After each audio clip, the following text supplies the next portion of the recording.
entitled set this entire story in motion, confirming that she will indeed cooperate with the British police investigation into her ex-husband, who she always supported and claimed never did anything wrong, Andrew Mountbatten Windsor, and that if required, she will travel back to the United Kingdom to be interviewed by the police. I very much doubt we've seen the last of her. And we haven't seen the last of Andrew Mountbatten Windsor either, by the way. He has been spotted in a Range Rover with a mystery woman in the back seat as he visited his new home in Sandringham. All I keep seeing is performative PR, and quite frankly, it's not washing anymore. You know, they are continuing to behave in this way.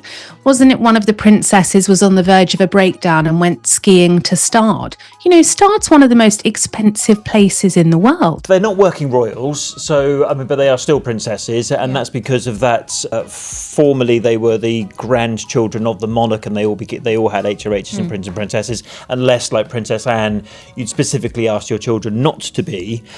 So they do still have that, but you're right, they're not working members of the royal family. I mean, we'll talk about their homes later. They still have homes inside some palaces. The exact moment a once powerful royal prince seemed to realize the palace doors were shutting on him for good might actually be on camera. Insiders say the whole scene felt heavy, emotional, and hard to watch. For years, Prince Andrew wasn't just another royal name drifting around the background. His presence carried serious weight, like someone who truly belonged at the center of it all. He moved through Buckingham Palace like it was second nature, with confidence that made it seem like his place there was locked in forever. But now, that same man who once held influence and respect is staring down a completely different path. And the shift reportedly hit him hard during what was supposed to be a simple visit to check out a quiet farmhouse sitting deep inside the Sandringham estate. But according to sources, this wasn't just some routine walkthrough at all.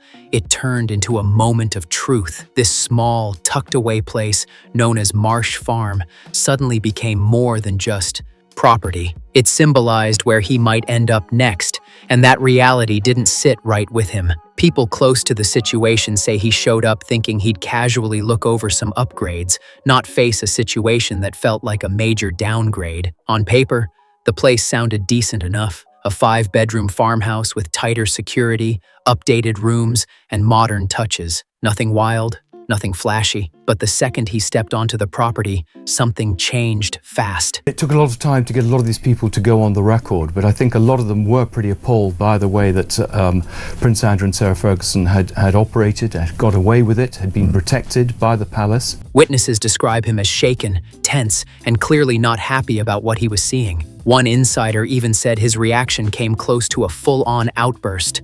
Though whether that's a stretch or not, it's clear the moment hit harder than anyone expected. Across almost every media outlet covering this situation, one thing stayed consistent. Andrew looked seriously uncomfortable with what he saw. If Andrew and Fergie have done nothing wrong, then just speak to the authorities in the United Kingdom and the United States. And honestly, once you understand what Marsh Farm really represents, that reaction starts to make a lot more sense. For years now, major royal outlets like the Mirror, Daily Mail, and Hello Magazine have been quietly tracking something in the background. Not one explosive moment, not one single headline scandal, but a slow, steady shift. Piece by piece, Andrew has been pushed further out of the royal spotlight, title by title, role by role, and now even home by home. This move isn't just about switching addresses, it's about losing position, influence, and status in a very real way. To really understand why this farmhouse hit so hard,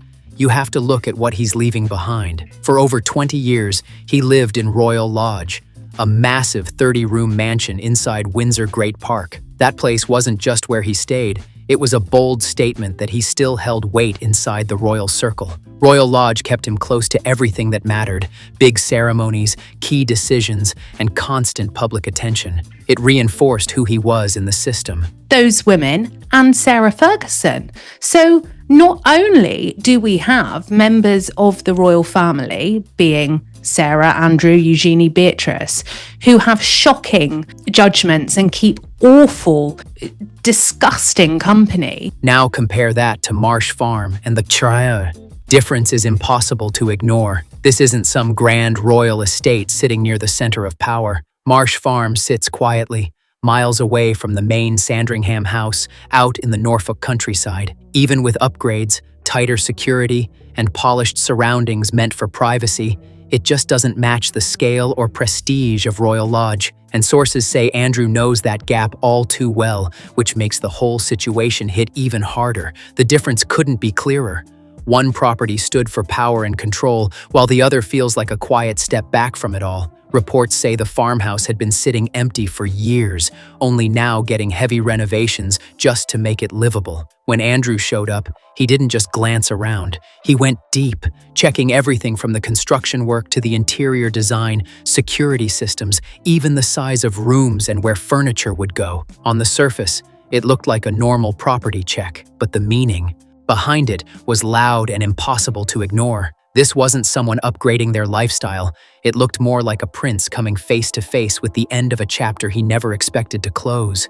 And the details coming out of the renovation have only made things more intense. So Princess Beatrice has a home in the Cotswolds where she lives with her husband Edo Mapelimotsi and their children, but she also has an apartment at St James's Palace.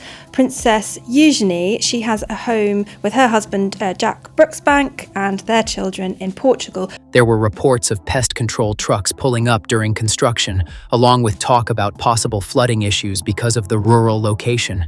Sure, those problems aren't unusual for countryside homes, but when you compare that to someone who used to live in a massive 30-room royal mansion, it almost feels unreal. That contrast has turned this whole move into something people can't stop watching. But for Andrew, this isn't just about moving into a smaller place. It's about being repositioned in a way that clearly doesn't sit right with him. Royal commentator Robert Jobson even pointed out that Andrew doesn't seem willing to accept this shift easily. And whether he likes it or not, things are already happening. Moving trucks have reportedly been spotted outside Royal Lodge, showing this change is no longer just talk, it's in motion. And now the clock is ticking fast. Reports say Andrew is expected to fully move out of Royal Lodge before his next birthday, handing the keys back to the Crown Estate. Just think about what that moment represents. A man who once stood as a symbol of royal stability, now giving up the very home that defined his place in the monarchy. That single move could mark the real end of his influence within royal life. But the shift doesn't stop there. Until Marsh Farm is fully ready, Andrew is reportedly set to stay at Wood Farm Cottage, also on the Sandringham estate. It's a much smaller home, previously used by Prince Philip during his retirement. And the difference in scale says a lot. Even this temporary setup adds to the bigger picture. At that time, we were sort of very much told that Princesses Beatrice and Eugenie were still welcome at Christmas, and then we did see them there on Christmas Day. And I think that was really a sign that they were kind of being supported and shielded by the rest of the royal family. This isn't just about changing locations. It's a slow, clear move away from Windsor, away from London, and away from the center of royal attention. Over the years, Andrew's role hasn't just faded. It's been carefully reduced step by step. His military titles are gone. His honorary roles have been taken away. The palace has even released statements pointing to serious mistakes in judgment, while also recognizing the victims connected to the wider Jeffrey Epstein situation. Andrew has continued to deny any wrongdoing, but inside the royal system, the impact has already reshaped his path in a major way, and there's no reversing that now. At this point, his time as a working senior royal is basically over, and now that reality is showing up in a very real way. Most definitely. And she has proved to be, as the book demonstrates, a relentless liability for Andrew and for the royal family. I mean, the two of them together, we need the equivalent of the blind leading the blind, but it was the two of them have held hands and walked into hell. I call them Bonnie and Clyde. I mean, they are partners in crime. I mean, they're joined together. They're both narcissists. In some ways, you know, if he had married, let's say, Koo Stark, it might be a different story now. Yeah. But I think they just helped each other, and that's what's kept that bond going. It's you know, the happiest divorced couple is actually a criminal enterprise. A farmhouse sitting miles away from the royal spotlight. And it's not just his public role changing. His personal life might be shifting too as this whole situation unfolds. For years, Andrew continued living with Sarah Ferguson at Royal Lodge, even after their divorce back in 1996. It was always seen as one of the monarchy's more unusual setups, a divorced couple still sharing a massive royal home while somehow keeping things running smoothly. But now, there are quiet whispers that even this long-standing arrangement could be changing as he prepares to leave Royal Lodge behind. And that's not the only thing people are talking about. There's growing speculation that Andrew might not even stay in Britain long-term. Some royal watchers keep bringing up Bahrain, pointing to his long history of personal and business connections there. Lots of questions swirling in royal circles, which we'll know all about the future of Princess Beatrice and Princess Eugenie, of course, the daughters of Andrew Mountbatten Windsor. Now, when were they last seen in public, guys? I'm going to say Christmas Day, when they were seen walking into the Church of St Mary Magdalene in Sandringham. If that actually happens, then Marsh Farm might not be his final stop at all. It could just be a temporary place to land while everything else shifts around him. Still, during that visit to Marsh Farm, standing there and looking at a simple farmhouse instead of the grand estate he once called home, the reality reportedly hit hard. The scale of his life has changed, his status has clearly dropped, and the meaning behind it all is impossible to ignore. Whether the reaction was played up by the media or exactly how it happened behind the scenes, one thing keeps coming up again and again in every report. It was a moment that said everything without needing many words. This doesn't look like a change Andrew is ready to accept at all. Royal Lodge wasn't just where he lived. It stood for a time when he still had real weight inside the royal system. It was proof that he mattered, that he was still part of the inner circle. But Marsh Farm sends a completely different message, and it's not a comfortable one. As the monarchy quietly reshapes itself under new leadership, one big question keeps hanging in the air. Will Andrew actually settle into this quieter, pushed-back role on the edges of royal life? Or will he keep trying to find a way back into relevance, back into a system that once revolved around him? Because if royal history has shown anything, it's that these stories never play out as simply as people expect. I've put in hundreds of requests, and each one has been met with evasiveness and lies by the Foreign Office and the Department of Trade. Is the Prince Andrew scandal now an existential threat to the monarchy? That moment at Marsh Farm might have looked like just an awkward visit, but it points to something much deeper. This isn't just about a house, it's the final stage of a shift that's been building for years. Step by step, the man who once walked confidently through the center of royal power has been moved further and further away from it. And every move along the way has sent a clear signal. The distance is growing, the control is tighter, and more than anything, it shows a long-term effort to keep him contained within a much smaller space than before. Royal Lodge wasn't just a home for Andrew, it was his shield. Sitting inside Windsor Great Park, it gave him something that matters a lot in royal life: proximity. Being close to Windsor meant staying inside the monarchy's inner circle, still looking connected, still appearing relevant to a system he used to be deeply tied to. Welcome to Crown Ara, where royal drama gets broken down piece by piece, and trust me, you do not want to miss what unfolds next. Subscribe now and stay with the channel for the latest twists, major claims, and non-stop royal updates. But Marsh Farm flips that whole situation upside down. This new place is miles away from where the real action happens. Hidden deep in the Sandringham countryside, it pulls him out of daily view and away from the spaces that once helped define his royal identity. And that kind of distance speaks loudly. It shows just how far his position has shifted. Because in royal life, it's never just about titles. It's about where you are, who you're near, and how close you stay to power. Well, I believe we're looking at a cover-up. I do not think that the royals adhere to the same rulebook as any of us or the same judiciary. At the end of the day, MI5 will know where Sarah Ferguson is. She is the mother to Pointless Princess 1 and Pointless Princess 2. And Andrew's new location makes one thing very clear.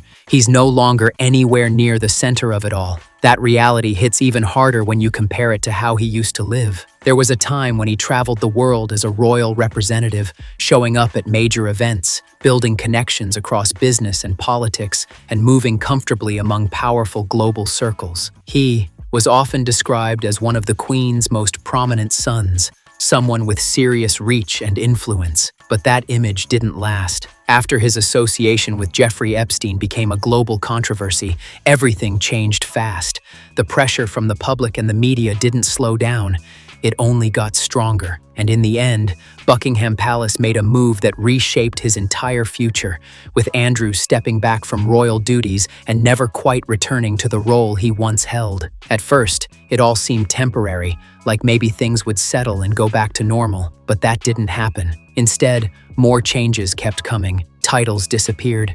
Military roles were taken away. Official patronages slowly faded out. Step by step, the identity that once protected Andrew started breaking apart. And now we're seeing the clearest sign of that yet. This move from Royal Lodge to Marsh Farm isn't just about switching homes, and people inside royal circles know it. Many believe this was never about simple property decisions. It's about reshaping the monarchy itself. The royal family has been quietly adjusting to a new era, one where everything has to look more controlled, more focused, and more accountable under constant public attention. She covered up Andrew's disgusting behaviour for years, and in my opinion is in as deep, if not deeper, than he. And pushing Andrew out of the spotlight became a key part of that plan. Not through loud announcements, but through small, steady moves. A title removed here, a role taken away there, a residence reassigned. Until one day, the full picture becomes impossible to ignore. That's why his visit to Marsh Farm reportedly carried so much weight. Standing there wasn't just about checking renovations or looking at layouts. It was about facing reality. A reality where his place in the royal system has clearly changed, creating a gap between him and the institution that once had him positioned near the very top. One big question still hangs over everything as this story keeps unfolding. Will Andrew actually accept this quieter life on the outside of royal power? Or will he keep searching for a way back in, trying to rebuild his image, his influence, and his place in a monarchy that has already moved forward without him? Because if royal history has shown anything, it's that stories like this don't just end quietly. Sometimes they shift, sometimes they come back when nobody expects it, and sometimes the biggest twists happen long after people think it's all over. Right now, the image says it all. A prince standing in front of a simple farmhouse, looking at a future that's completely different from the life he once lived. It's a moment that feels heavy, real, and impossible to ignore. And whether Marsh Farm turns into a peaceful escape or a lasting symbol of how far things have changed might come down to one final question. Is Prince Andrew truly ready to accept that the monarchy he once stood close to no longer holds a place for him at its center? If you found this breakdown interesting, make sure to like, subscribe, and share this with others. Drop your thoughts in the comments. Do you think he'll accept this new reality or try to make a comeback? Let's talk about it.